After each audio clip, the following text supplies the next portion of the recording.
straight off the bat, let's get into it with Slipknot, Danny, a band that is no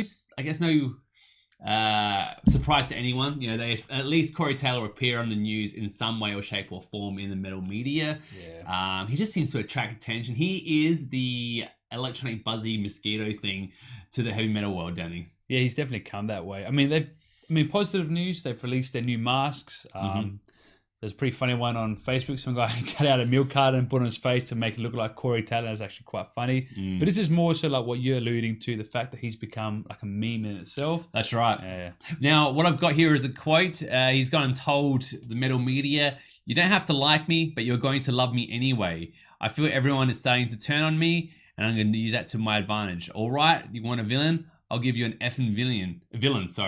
Now, is this a bit of talking about good movies and leeching on the Batman franchise, or is he just someone that has ended up becoming Two-Face himself? Yeah, that mask, like the new Joker mask or something. That's right. What are we doing with this guy? What are you talking about? I mean, I guess he felt like at one stage he said like it's cool to have an opinion that mattered, but I guess because he kept having an opinion, it became like, oh, now what does Corey Taylor think? And now that's the running joke. It's like, oh, like every time a metal publication does like a breaking news or something, it's, oh, what does Corey Taylor think? So it's become like a parody, like, oh, here it is. Well, the thing is, if you live long enough to see yourself become the villain, well, what does that make Ozzy Osbourne, Danny?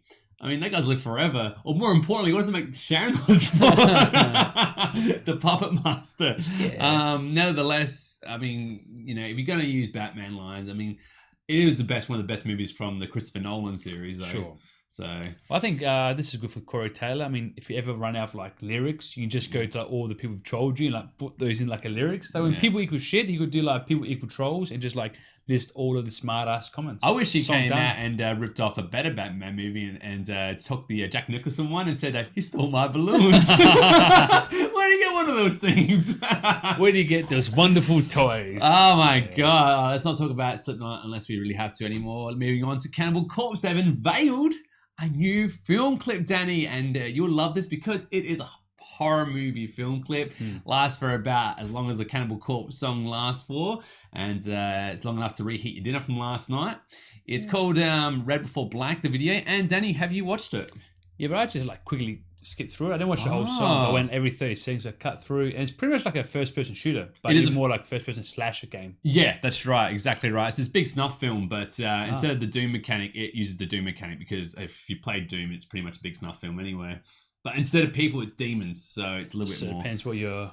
Yeah, it depends what your kind of life is. The guys that was kind of sorted out this whole film clip thing is Doug Sackman. Now he's producing coordinator for stuff like Cut, Shoot, and Kill on Amazon Prime. So he's no slouch. And if you've been to his internet page, he has quite the discography or filmography, I guess you call it in the film world. I don't know.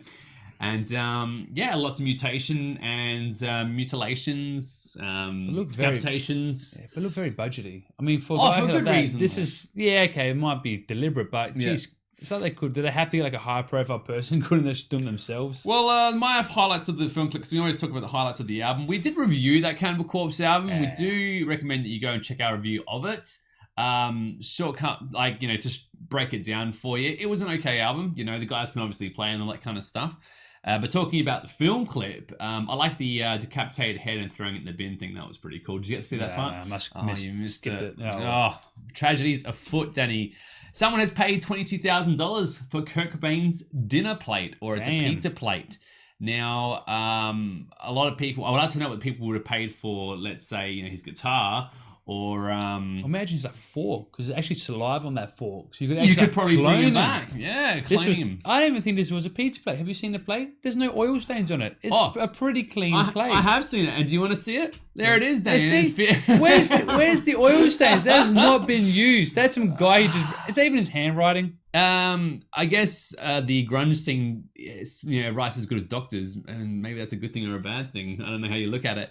Do you reckon there's lyrics there, or what's going on? No, that's apparently the set list. The set list. Oh, cool. Yeah. So he wrote a set list down, which is pretty cool. It's a pretty nice way to do a set list, but it's no like I don't know. It doesn't look legit. It just looks too fake. Apparently it's real. Apparently $22,000. I guess they've checked his handwriting or matches. Yeah, that's right. I've got it here from Julian's Auctions, and good for us. They are the self-proclaimed experts in contemporary and pop culture, Danny. So if anyone that knows where we get information from, I like to think it's from the most reliable sources. Nevertheless, $22,400. Used paper plate at Nirvana's. Setlist handwritten by Kurt Cobain in a 9:30 nightclub in Washington, D.C. on April the 23rd, they dated it. 1990. This thing is as real as it gets. And if you feel sad that something like this sells for $22,000, then you're not the only one, Danny. So if you're like a busboy at any restaurant and any famous musician like wipes their mouth with a napkin or breaks a dinner plate or like and it still leaves the umbrella behind, just keep that. Just keep and it. In 20 years, remember the date and time and who it was. And in 20 years' time, when that person's dead, because that's when that's right. Sell it on eBay. Yeah, I feel like we should follow Pink around and just like discover anything she uses and throws in the bin and just bring it back, you know. There's a lot of stuff that would be obviously very red and very gross. We'll do like Keith Richards, but he's not going to die. We'll probably die before he does. Nevertheless, for Ian Hill, it is disappointing that Judas Priest, Tim Ripper Owens era albums are no longer available. That's weird. He's no slouch, this Tim Ripper Owens. You know, we reviewed his album when he did with Charred Wolves of the Dam. This guy is like what singing is what Jennifer White is to porn. And I don't even watch porn, but I know. But I know that name. I know a name when I hear it. What is this going on with this article, Danny? Why we cannot get Tim Ripper Owens' Judas Priest era? Well, he's playing dumb to this, but he's saying that the two songs that Ripper Owens recorded with Priest aren't on any streaming services.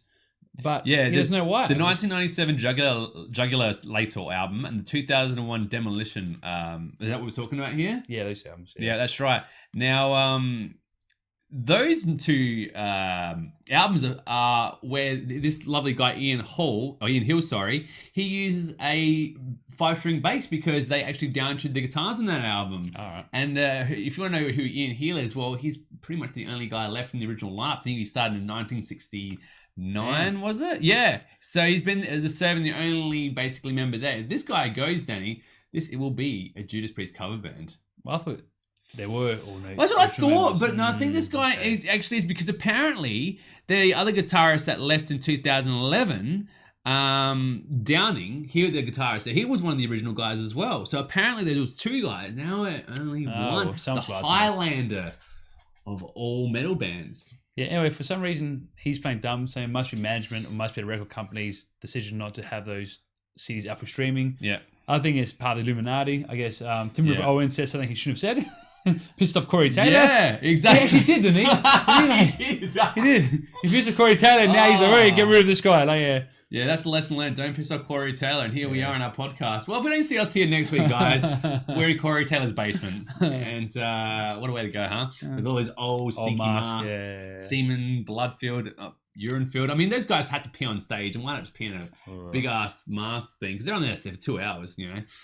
Gross. Anyway, moving on. Killswitch Engage, not interested in the End of Heartache anniversary tour. Didn't they do a tour here in Australia with the End of Heartache tour? But it wasn't anniversary. It was just a kind of tour. Oh, it was anniversary. I thought it was. I thought it was. Because they only played that one album. They did, didn't they? Yeah. Yeah. That was the one like Last Serenade and stuff. That is that album, isn't it? Yeah, that's right. Well, I thought they did it. So is this like trolling news? Yeah, it's 2019. This is legit. So this is the thing. They came to Australia with that as the headlines thing, and I think I went to it. I wasn't too sure. Then it come to Adelaide. Then it comes to Adelaide. That's right. We saw him before that when Jesse first came back into the band after the departure of the old boy Tim Howard. Howard Jones. Howard Jones. Thank you. You know what, Howard Jones, I'm actually starting to like him even more now. I went back and listened to I saw this article and listened back to the old stuff, and I'm starting to really get appreciated for his voice. I'm like, maybe a little bit nostalgic, maybe because the new Killswitch isn't that good. Maybe, yeah. I understand what Adam Guy's doing. He clearly did this tour. It has existed, and maybe he just doesn't want to do it anymore. But he's talking like it never occurred. No, I've never done that. Well, I got a quote here from the guitarist here in question. We're talking about Adam Duckowitz. I think that's his name. He's got a long name. We've got here Michael D'Antonio. He was talking about the bass player. And the bass player said, hey, should we be thinking about doing a 15th year anniversary tour for this record? And I was like, Adam, obviously, no, we should be thinking about a new record. We shouldn't be living in the past, you know. I feel like it's been too much of that recently. People should focus on writing more material and not just trying to rehash stuff. This sounds a little bit like our friends from Soilwork we're talking about. Bjorn Speed, that's true. Strid said the same thing eerily only a week and a half ago, Danny. Yeah, but again, these guys did this tour last year, so I don't understand. Did he forget? Is he like having all this pain medication for his back that he just can't remember? Yeah, I don't remember. Maybe he didn't do a tour in the States or something. But nevertheless, we're going to have to give you a bit of a question mark on that. Yeah, that's weird. If you guys think you know what was going on with that, maybe send us a comment or head over to our Facebook. Moving on to In Flames, as you can see this lovely picture right here. The band at the moment has announced that they're looking to tour. They've done a European tour, and now they've gone to Facebook and asking, where do you guys want us to go? Danny, will you be looking forward to In Flames coming here? We talked about their album recently. We talked about two of their albums on Sister Podcast's inception. One we liked and one we didn't. Well, good news that the one we liked was recent. That's right. But then the one we didn't like was also 2 years ago recent. That's right. And they haven't toured since then, which means they'll probably play both albums. So yeah, look, if In Flames come, great. If they don't, I'm not really too fussed. Yeah. So I feel like we should go onto the Facebook page and just have a disclaimer, like, we'd love you to come, but if the album battles or maybe even half the Sounds of a Playground fading's on it, we might be more interested in watching Soilwork playing their new stuff. Yeah. Well, Soilwork / Night Flight. Yeah, but Soilwork blew off LA this year, didn't they? But In Flames, who knows? They're saying it's just publicity. I mean, things like SoundCloud and streaming service kind of pinpoint where your most popular streaming and playing spots or locations are. So they'll use that to dictate where they go. They won't dictate using Facebook. Yeah, for sure. All right, we'll move on to our next one. We've got ourselves here, Kerrang! Now, funny enough here, as you can see, this isn't funny story at all. Slayer's cover artist Larry Carroll has passed away at the age of 65. Now, I have his 3 works that he has done with the band. We are talking about the first one being here, Rain in Blood, Danny. Obviously, probably the most iconic album of the band's career, to be honest. And what an iconic album cover we're seeing here, Danny. Yeah, it is. I mean, I don't really know what it's really supposed to be. I guess the demon with a bunch of like souls in hell, I'm guessing. But you know it's just they're raining in blood, so that's pretty cool. I guess it's blood. It does exactly what the cover says. Moving on though, as you can see here, in 1988, South of Heaven. Another very abstract painting here. We've got a couple of skeletons and caskets kind of pitched upwards. A cross on the ground there, and a mouth kind of throwing some shit into it. I'm sure it's something there that Behemoth would have stolen by now. Yeah, okay. And obviously last, South of Heaven. Well, his artistic skills very much improved in 2 years. Give him that one to this one here. Actually, I'm sure he could do that all the time. He's maybe like his right hand was broken. He usually his left hand. I don't know. I feel like those artistic impressions are a good case of what's the name? Slayer's solos. I mean, if you get the chaotic nature of a Kerry King solo, I thought the South of Heaven album reflects that entirely. Well, he had a lot of practice drawing skulls, I guess. So there you go. Man. So you find skulls are metal. Demon-looking goats are metal. Blood is metal. I mean, upside down crosses. Upside down crosses. We've got churches here. Crosses. Cheese grater forearms. Yeah, absolutely. I think this year it's even got some, as you can see, some animal work in there as well. So, it's something for the kids. I mean, you can't really go wrong with that. Well, there's a church there with a pentagram in it. So, all the classics. All the classics, anyway. All right, anyway, so that's a shame. So, but look, at least these artworks would last forever. They're going to last forever because Slayer's legacy is going to last forever. And much like carving into your arm, that will also last forever. Moving on to scientists from Stanford created a sound that is so loud that it actually boils water. As metal as an upside down cross, Danny. So pretty much being like a Motorhead concert. I think they've got the record for like the loudest gig is actually Motorhead. So there you go.